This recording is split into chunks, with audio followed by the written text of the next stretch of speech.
So I was just scrolling through X, kind of looking for some topics and something to make a video about. And I saw this very interesting video here. So Tara Bull over on X put out most visited countries. What stands out to you? Now, of course, most of you are Canadian who watch this channel. So when you see this here, it starts at 1996.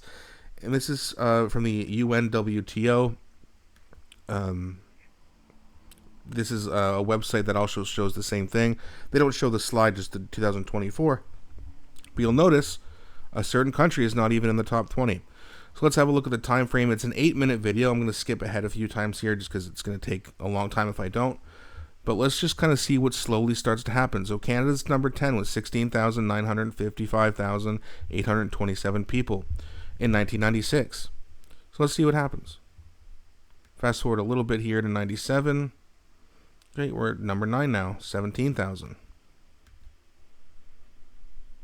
Number 8 at 19,000, doing well in the early 2000s. And now we enter Harper's era. And you can see it's going down a little bit. It was at 18,000, so it's not a bad number. But it's kind of stuck around 18,000, just under 18,000 now, so it's going down. Still kind of going down. Let's fast forward a little bit here. 2010, it's at 16th. Now we're at 14th. So not looking great. Still in the top 20, though. Okay, now let's go over to... So this is the end of Harper's turn. Now this is where Trudeau starts to come in. And you're actually seeing a bit of an increase. Let's go into 2017 here. We're at 20,000. So you see an increase. So under the Trudeau government, things, at least in terms of tourism, at first, were going okay. Actually, they were increasing. Still below the top 10 mark, but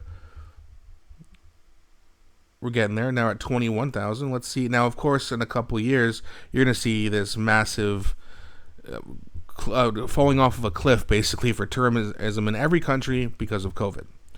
Now, the key part of this is who recovers from COVID. So let's go to 2022. You're seeing, okay, starting to come back now. France, Spain, Turkey, Italy, the United States gets back up in there in the top 5. Mexico, Greece, Germany.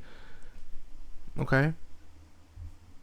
Well, okay, Canada. All right, there we go. 13,000, starting to recover a little bit.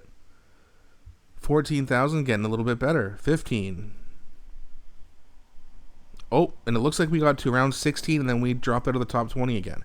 So even though our tourism was increasing, there's 20 other countries who are doing better. That's surprising to me. Okay, here we are. It's almost the end of the video. Let's see if we can come back. Nope. So it doesn't say exactly what our number was. I don't know if they continue to fall or rise a little bit, just not as fast as other countries. And I understand people are going to say, well, under Harper, this started, it's his fault. You know, Trudeau didn't recover over COVID, it's his fault. I don't know enough about tourism to make that claim. What I do know is that violent crime is way up.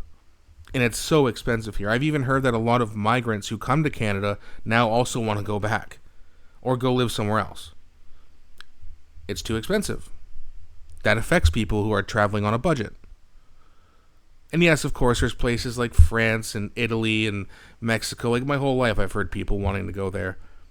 For me, I don't really. I mean, I guess France for like honeymoons and things like that. But other than that, I don't really get the attraction. And no offense to France, I just, it's not personally a destination I would like to visit, or at least in my top 5 or 10. But like Mexico or Italy, the Netherlands, places like that, I'd love to visit. Japan. But Canada still should be, because we should be one of the best countries in the world. We should be up there a little bit. We should be well into the top 20, just like we were in the 90s. We were right at number 10. We should be at least there now. Like, why are things getting worse? And again, this is where it comes into politics a little bit. And yeah, maybe not everything, in terms of tourism is Justin Trudeau's fault, although I don't know. But that being said, when you're the leader of a country and you have really bad numbers all across the board and so many issues, it's going to link back to you because you're in charge. Well, that's just how it is being a leader of a country, a politician. It's like being the quarterback of a football team.